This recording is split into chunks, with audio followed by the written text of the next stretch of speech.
ఈరోజు మనం ఒక అద్భుతమైన కథ గురించి మాట్లాడుకోబోతున్నాం. ఒక రాజు తన రాజ్యంలో ఒక క్లిష్టమైన కుటుంబ సమస్య వచ్చినప్పుడు దాన్ని తన తెలివితేటలతో ఎంత అద్భుతంగా పరిష్కరించాడో చూద్దాం. సరే, అసలు కథలోకి వెళ్లే ముందు ఆ రాజ్యం గురించి, అక్కడి రాజు రాణల గురించి కాస్త తెలుసుకుందాం. ఆ రాజుగారి పేరు ధీమంత భూపాలుడు, రాణి ఏమో సుగుణాదేవి. వాళ్ల పాలనలో ప్రజలంతా చాలా సుఖసంతోషాలతో ఉన్నారట. అసలు ఆ రాజ్యం ఎక్కడుందంటే మణిద్వీపంలోని మరుద్వతీ నగరం. ఆ పేరు వింటుంటేనే ఎంత బాగుందో కదా. ఇంత అద్భుతమైన నగరాన్ని మన ధీమంత భూపాలుడు చాలా ధర్మబద్ధంగా పాలిస్తుండేవాడు. ఇక మన రాజుగారి విషయానికొస్తే ధర్మపాలనకి ఆయనే ఒక నిలువుటద్దం. ఆయన భార్య ఏమో సుగుణాదేవి, పేరుకు తగ్గట్టే సుగుణాల రాశి. వాళ్లకొకే ఒక కూతురు చింతామణి, ఆ పాపే వాళ్ళ ప్రపంచం. అంతా బానే ఉంది కాని వాళ్లకొక్కటే దిగులు, రాజ్యాన్ని ముందుకు తీసుకువెళ్లడానికి కొడుకులేడే అని. ఇక అప్పుడే కథలో ఒక కీలకమైన సందర్భం వచ్చింది. అదేంటంటే రాజకుమారి జీవితంలో ఒక చాలా ముఖ్యమైన వేడుక జరగబోతోంది. మన చింతామణికి 5వ సంవత్సరం వచ్చింది. ఇంకేముంది, రాజుగారు ఆమెకు అంగరంగ వైభవంగా అక్షరాభ్యాసం చేయాలని నిర్ణయించారు. అంటే ఆమె చదువుల ప్రయాణంలో మొదటి అడుగన్నమాట. ఆ వేడుక ఎంత గొప్పగా జరిగిందంటే మరుద్వతి నగరమే ఒక కలియుగ వైకుంఠంలా మారిపోయిందట. బంధువులు, స్నేహితులు అందరూ రావడంతో నగరం మొత్తం కొత్త కళతో కోలాహలంగా మెరిసిపోతోంది. ఈ వేడుకకు చాలామంది ముఖ్యమైన వాళ్లు వచ్చారు. అందులో రాణి సుగుణాదేవి అన్నగారైన ఉజ్జయినీరాజు సూర్యవర్మ, ఇంకా తమ్ముడైన వజ్రపుర రాజు చంద్రవర్మ కూడా ఉన్నారు. వారితో పాటు వాళ్ల కొడుకులు ప్రభాకర్, సుధాకర్ కూడా వచ్చారు. వీళ్లే మన కథలో చాలా ముఖ్యమైన పాత్రలు. వేడుకలన్నీ అయిపోయాక మధ్యాహ్నం పూట అందరూ తోటలో సేదతీరుతున్నారు. పిల్లలంతా ఆటపాటలతో సందడి చేస్తుంటే పెద్దవాళ్లు వాళ్ళని చూస్తూ మురిసిపోతున్నారు.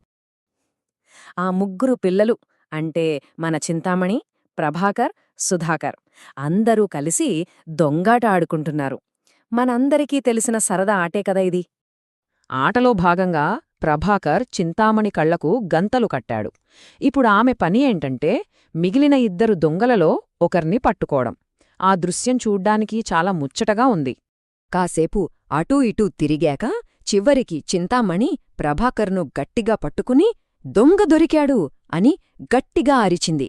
ఆ గెలుపు ఆనందం ఆమె ముఖంలో కనిపిస్తోంది. పిల్లల అరుపులు విని పెద్దలంతా నవ్వుతూ వాళ్ల దగ్గరికి వచ్చారు.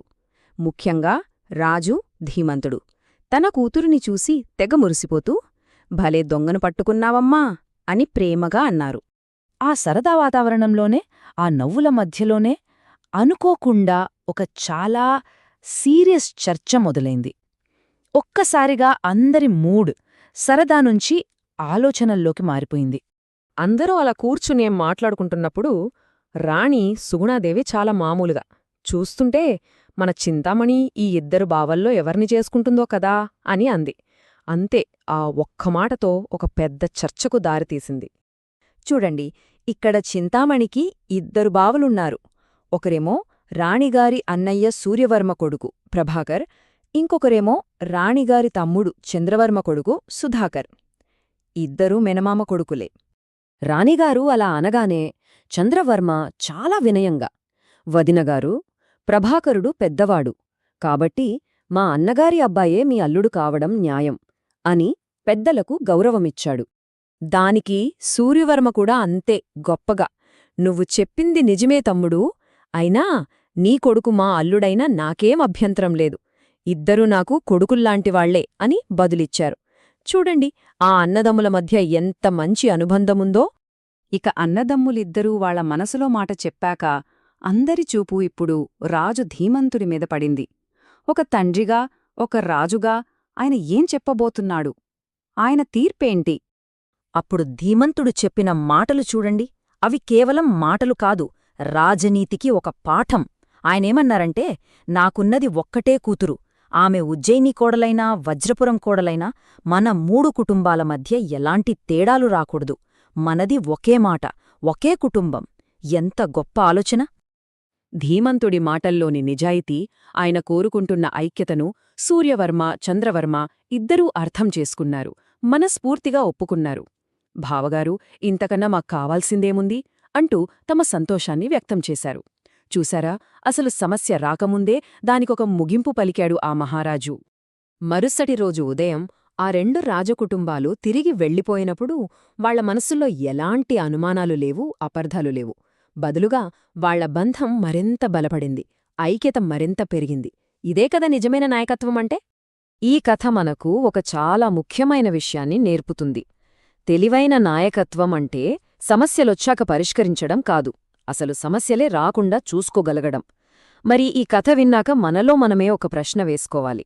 అది కుటుంబమైనా, నాయకత్వమైనా పోటీపడి గెలిచే తాత్కాలిక విజయం గొప్పదా, లేకపోతే అందరూ కలిసికట్టుగా ఉండటం వల్ల వచ్చే శాశ్వత బంధం గొప్పదా?